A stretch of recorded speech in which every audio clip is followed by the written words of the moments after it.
Simtudurar ini disebutnya Menteri Keuangan ya.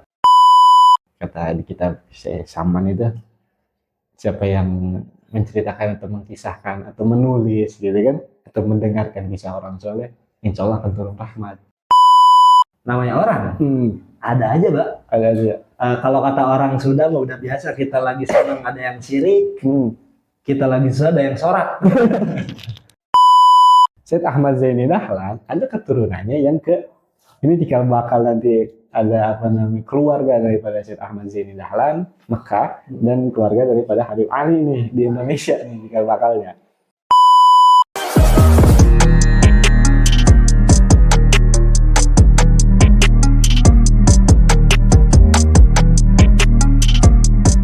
Dunia tidak tercela dari bentuknya, tetapi karena ia melalaikanmu dari penciptanya. Ucapan yang sering kita dengar dan bersumber dari perkataan seorang kekasih Allah, yaitu Habib Ali bin Muhammad bin Husain al-Habsyi. Yang mau ditanyain, Pak. Itu gimana? Katanya Bapak mau cerita tentang ini, Habib. Cerita. Habib Ali. Mau gibah, mau gibah. Soalnya nggak apa-apa, Pak. Lagi rame hal nih. Solo ya? Solo. Habib Ali ya. Saya Simtudurar. Tapi yang pertama ke Indonesia bawa kitab Simtudurar itu kan siapa? Habib Muhammad Gebah Ampel nih. Muridnya Habib Ali bin Muhammad al-Habsyi. Nah, awalnya ini kan kalau kita bicara kitab Simtudurar itu awalnya pernah di alun-alun Bogor juga nih. Terus ke Jakarta. Apa itu maksudnya siapa? Dia pembaca Habib Ali. Oh, kirain Habib Ali kalau Habib Ali al-Muhammad. Habib Muhammad Gebah Ampel. Gebah Ampel kan sebelum itu ada ke kiri ada Gebah Ampel tuh.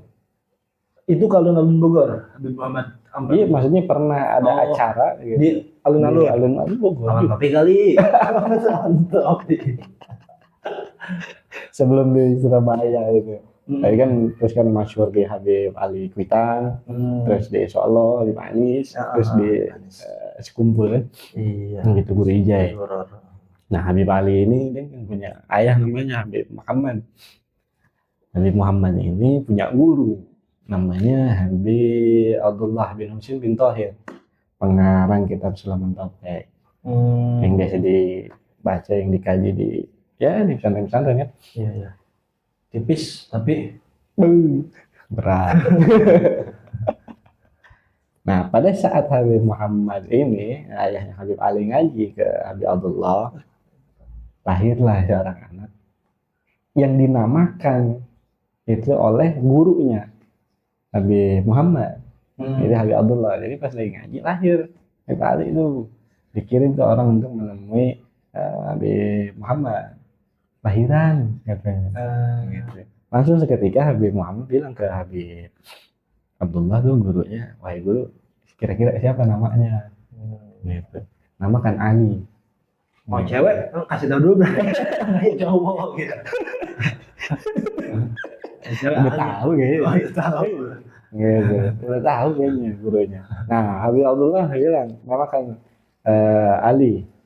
Untuk mengambil berkah kepada itu tadi, kan lahir di Qasam, ini juga dinamain daripada Habib Ali Khalil Qasam, yang terkenal dengan pada saat beliau itu mengucapkan salam kepada baginda Nabi Sallallahu Alaihi Wasallam, langsung dijawab seketika oleh baginda Nabi.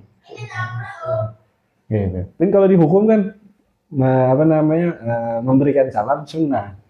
Menjawab salam wajib. Pasti dijawab berarti kan, Nek? Iya. Tapi terdengar tidaknya kan bagaimana orang Jadi itu tadi Imam Ali atau Habib Ali Khalifah Qasam itu langsung dijawab seketika dan terdengar. Dan suatu kisah dijawab sama baginda Nabi. Pernah suatu kejadian juga pada saat di satu majlis Habib Ali atau Imam Ali Khalifah Qasam itu salam ke baginda Nabi, gitu. Assalamualaikum ya Rasulullah. Atau pada tasyahud juga, gitu. Satu majlis tuh muridnya banyak, disaksikan oleh para muridnya. Rasulullah itu menjawab, itu kayak gimana, gitu. Itu kita nyeritain orang-orang soleh, para wali, para mutakin, para ya orang-orang yang dekat sama Arifin. Allah. Kan katanya, kata di kitab Saman itu, siapa yang menceritakan atau mengisahkan atau menulis gitu kan, atau mendengarkan kisah orang soleh, insya Allah akan turun rahmat. Gitu. Kata Sufyan bin Uyainah juga kan begitu kan gitu. Gitu. Sama kayak di kitab Bugyah juga deh. Oh, Bugyatul Mustarsyidin itu. Iya, gitu. Dikisahkan atau apa namanya diceritakan di bab tentang ziarah kalau nggak salah itu, siapa orang yang membaca gitu, kisah orang soleh gitu, para aulia, para solihin itu akan seakan-akan kita menziarahi beliau kan. Dan siapa yang menziarahi para orang-orang soleh ini, Allah insya Allah akan membalas dengan pahala surga. Nah itu. Tapi ada uniknya dengan tambahannya. Sungguh, istilahnya kan seorang yang bertamu itu kan akan dimuliakan dalam tuan rumah gitu kan. Iya. Barang air putih-putih mah. Barang air putih-putih mah keluar kan. Apalagi kita istilahnya berdoa gitu kan, melafazkan kalimat-kalimat yang baik, baca Quran gitu. Apalagi di hadapan orang. Jadi di Bugyah itu ketika kita menceritakan orang soleh sama seperti yang udah wafat, sama seperti kita menjarahi orang tersebut, beliau tersebut. Kalau di Sulam Taufik juga gitu, Di Sulam Taufik kan ada itu namanya jarah sir. Jadi kita nggak datang langsung ke tempatnya, ziarah ke tempatnya, cuman kita membayangkan seolah-olah kita ada di sana. Yang penting hadir hati itu. Iya. Jadi kita seolah-olah lagi berjarah ke Habib Ali. Habib Ali bin Muhammad. Habib Ali itu ngaji belajar langsung ke abahnya kan, ke Habib Muhammad kan, ke bapaknya kan. Selama 2 tahun di Mekah.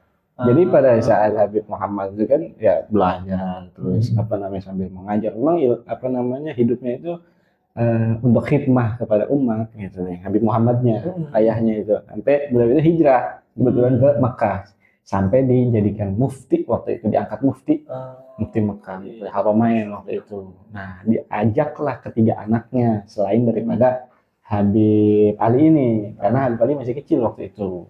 Gitu. Nah, pada saat umur 17 tahun kalau nggak salah itu berangkat ke Mekahnya untuk belajar kepada ayahanda. Emang dari Seoul kan? Dari mana? Iya, kalau Habib Ali kan lahir di Kosam, kalau Habib Muhammadnya di Seoul itu. Nah, hijrahlah ke Mekah itu deh, gitu. Dan guru daripada Habib Muhammadnya, gitu ya. Habib Muhammad itu banyak ulama-ulama dari Indonesia, gitu. Indonesia mungkin kalau bahasa ini, itu yang berguru kepada beliau juga.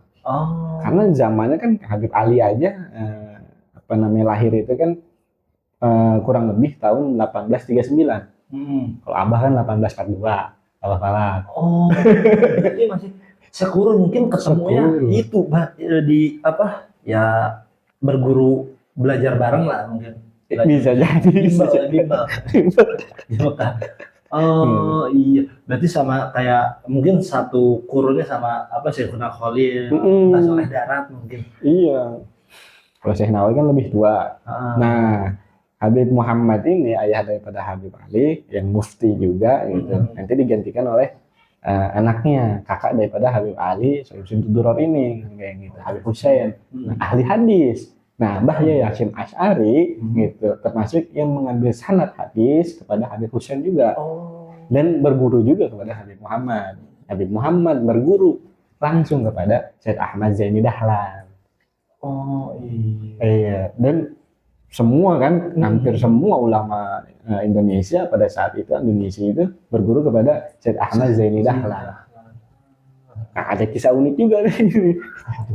Syed Ahmad Zaini Dahlan ada keturunannya yang ini cikal bakal nanti ada keluarga daripada Syed Ahmad Zaini Dahlan Mekah dan keluarga daripada Habib Ali nih di Indonesia nih cikal bakalnya. Syed Ahmad Zaini Dahlan Mekah itu gurunya daripada ulama-ulama Indonesia ini gitu. Dia punya keluarga ponakan berarti ya. Jadi Sayyid Abdullah bin Sodaqoh bin Zaini Dahlan berarti cucu ya. Ah, Cucu dari pinggir berarti ya. iya. Gitu. Nah, nikah kepada Habib Ali Al-Qadri, Garut nanti. Oh, Habib Ali iya. Al-Qadri punya anak lagi perempuan, adik kakak tuh, gitu. Dinikah oleh Habib Alwi bin Ali bin Muhammad Al-Habsyi, Al-Habsyi. ayah daripada Habib Anis yang di Solo nanti ini deh, gitu. Nah, Iya. Habib Alwi ini, Habib Anis ini lahirnya di Garut deh. Kan punya sekolah juga nggak sampai? Iya. Masih ada sampai Baru sekarang. hijrah lah ke Solo, gitu. Jadi ada kekerabatan yang dekat kepada nanti si Abu Bakar Sato, gitu, murid dari Ahmad Zain Dahlan juga yang ke Indonesia tuh, apa namanya, keturunannya ada juga. Jadi nyambung, Neng. Iya. Gitu, dari segi sanad, dari segi Nasab. nasab juga. Tapi di Solo tapi nggak pengen jadi presiden juga. Ini Pak. Iya, maksudnya kurungnya itu kan berarti di apa namanya, di Mekah itu belajar ya sama Abah Falak, termasuk kan apa namanya, satu kurunnya, satu mangsa, berarti begitu luar biasa luas ya. Luar biasa deh. Luas tapi di situ aja, tapi luas maksudnya.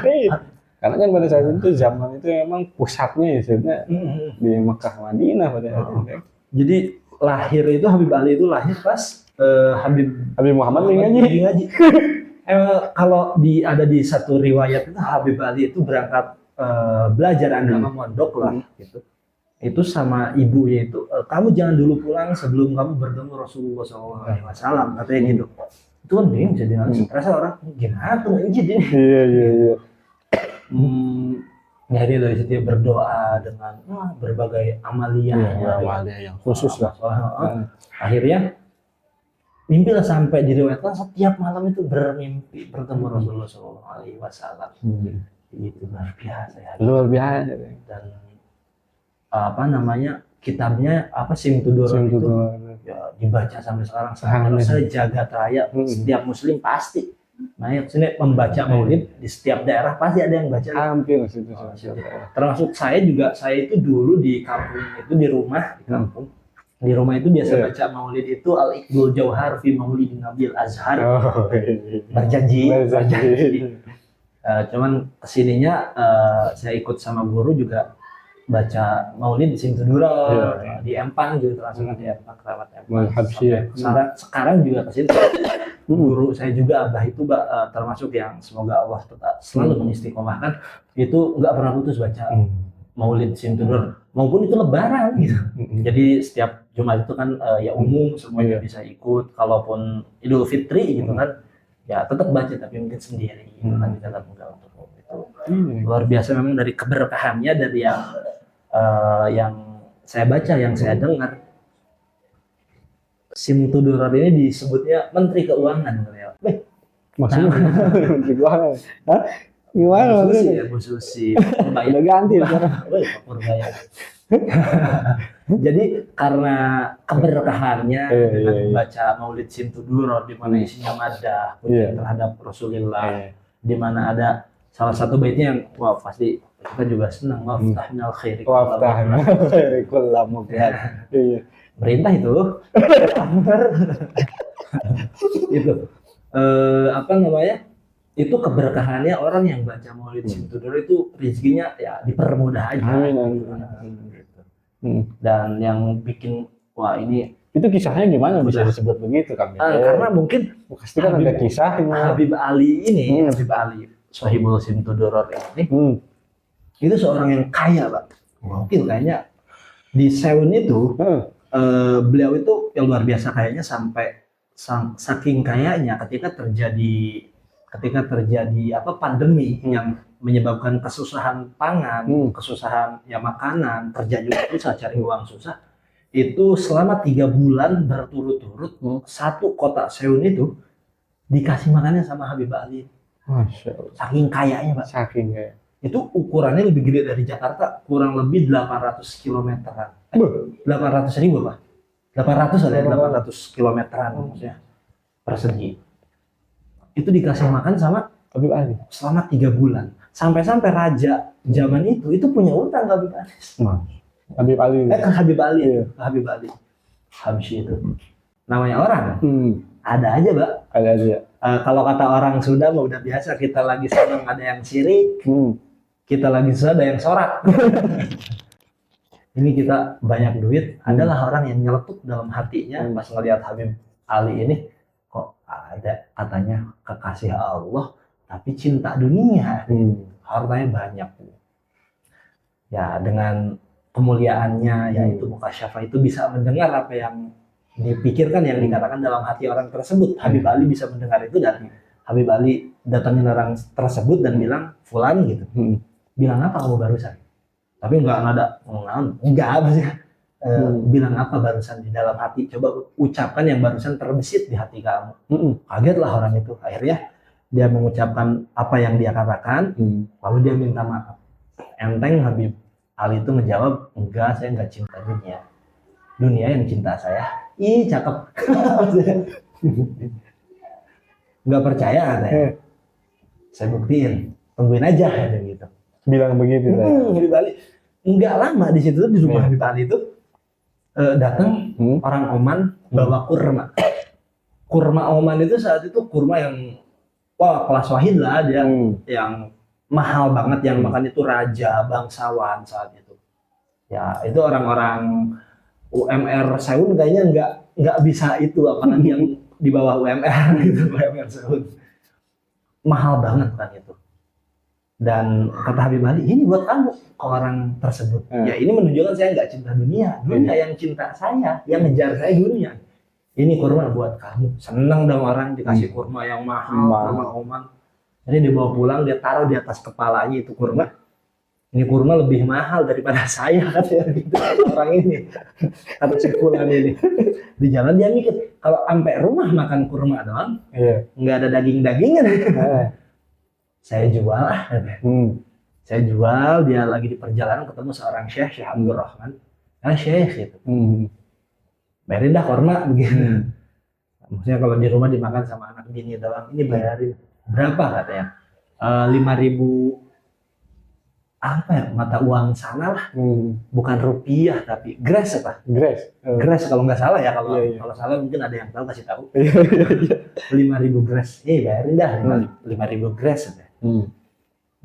Ya udah dibayar, langsung dikontanin. Kata Syekh Abdul Rahman ini, kalau kamu mintanya 10.000 juga saya bayarin tetap 10.000, karena ini lebih mahal dari itu katanya. Mahal banget. Seneng dong punya duit. Ya itu bawa udah dapat duit nih, pulanglah jalan pulang. Si Fulan itu jalan pulang.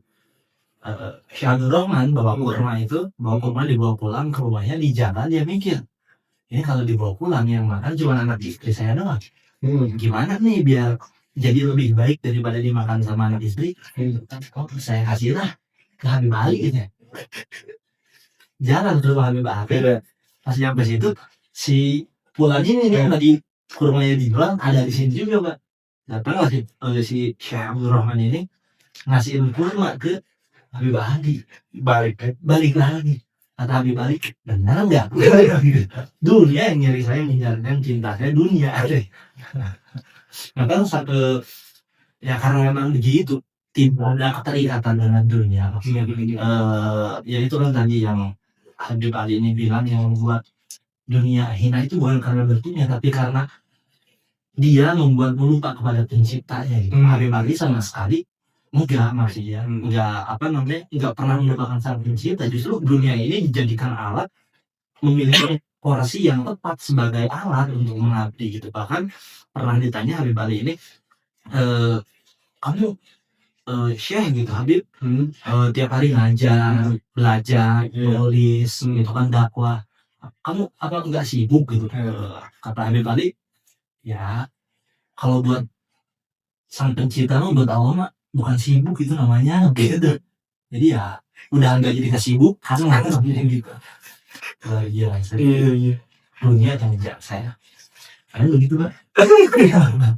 Tapi kan tadi perjalanannya, ya perjalanannya enggak, bukan bukan kali-kali, dulunya, masyarakatnya, hasil proses gitu kan.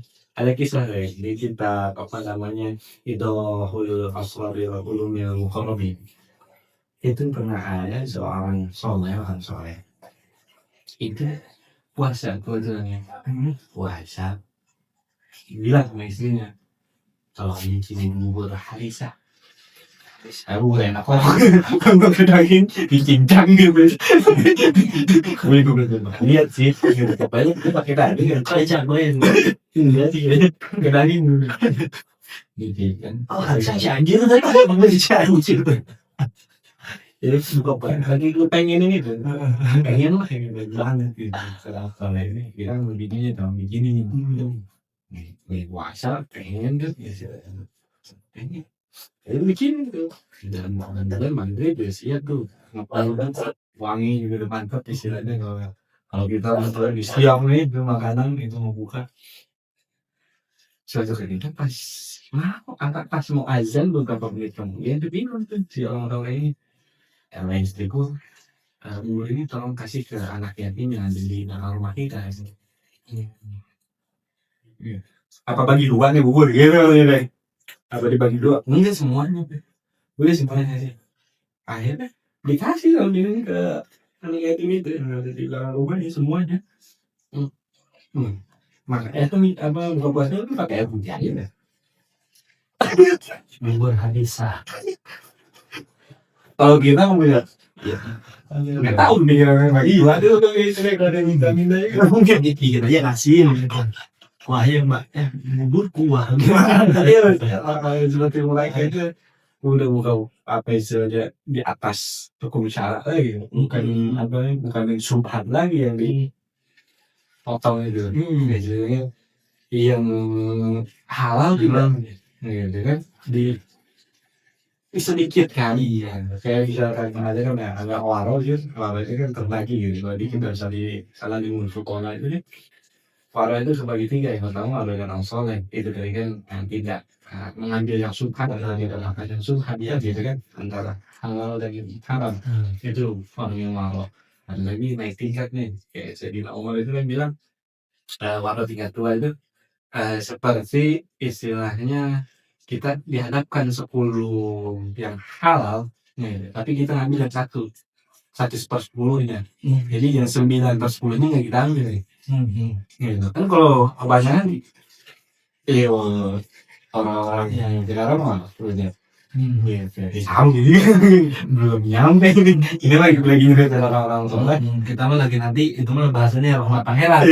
abang iya latihannya nih untuk menuju Allah itu riadohnya lagi ada jadi normal tuh kalau misalnya dihadapkan dari 10 tadi beliau ambil 1/9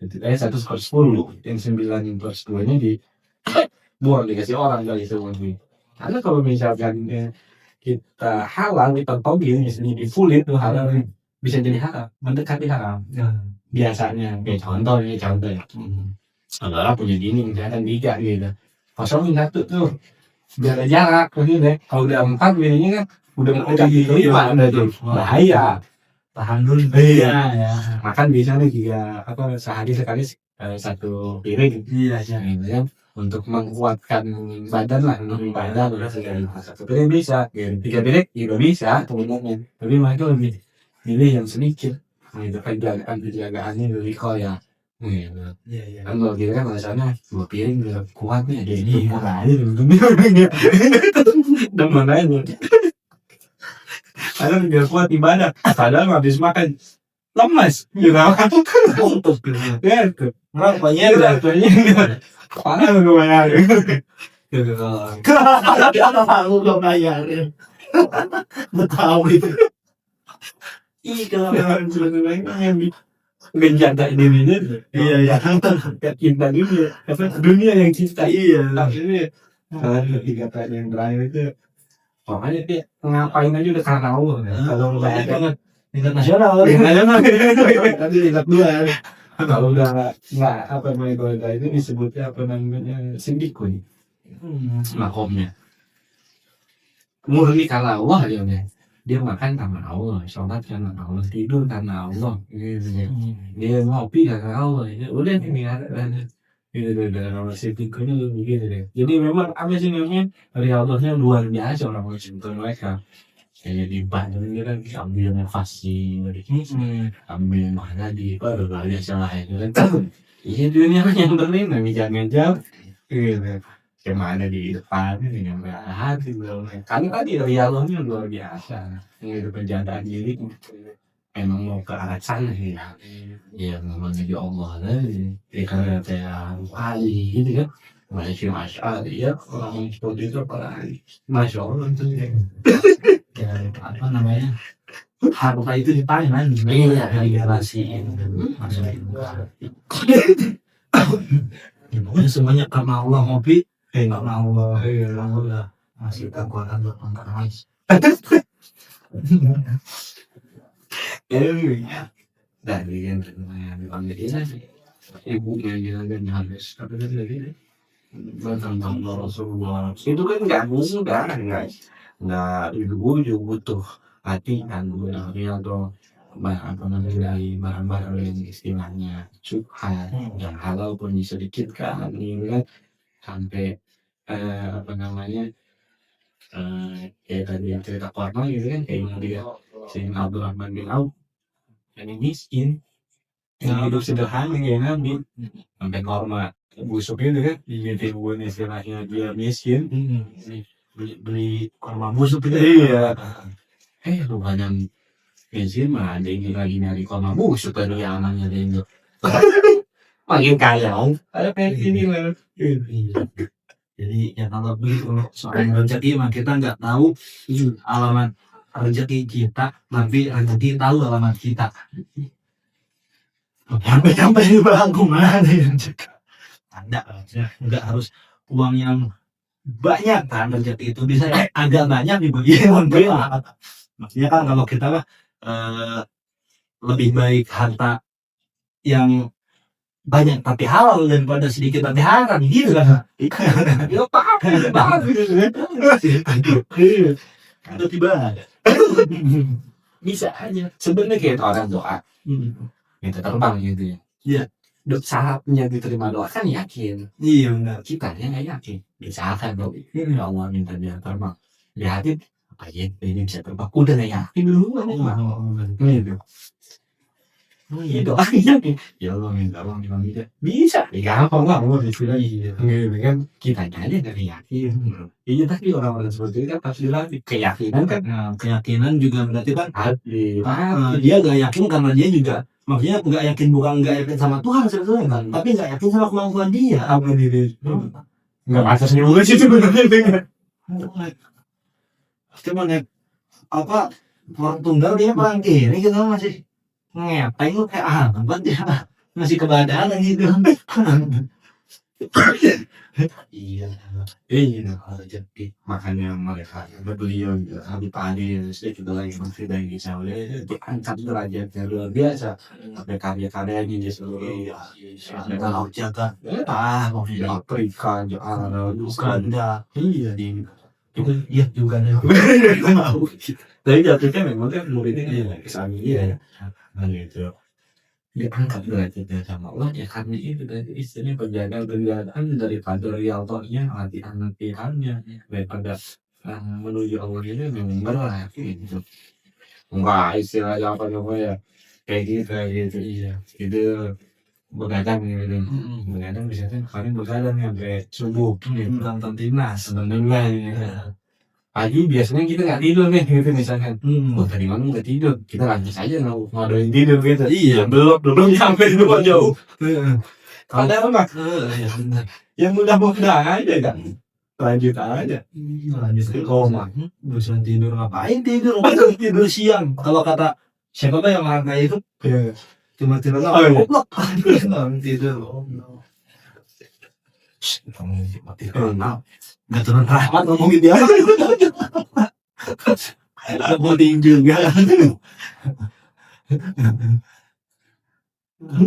ya cuman iya maksudnya ya kita bercanda begini lah Habib Ali juga suka bercanda tuh bercanda dia pernah beberapa bercanda di satu waktu di satu masjid waktu itu Habib Ali datang ke masjid ada juga orang-orang selain Habib Ali ya maksudnya orang lain datang ke masjid beres dari masjid senjata hilang Bukan, kok sendal saya hilang. Nanya ke Habib Ali, ya Habib, sendal saya hilang kemana ya?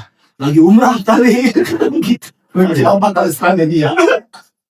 Lagi umrah kan. Tadi ngomong gitu. Itu tuh langsung begitu. Apa tahu setelahnya dia?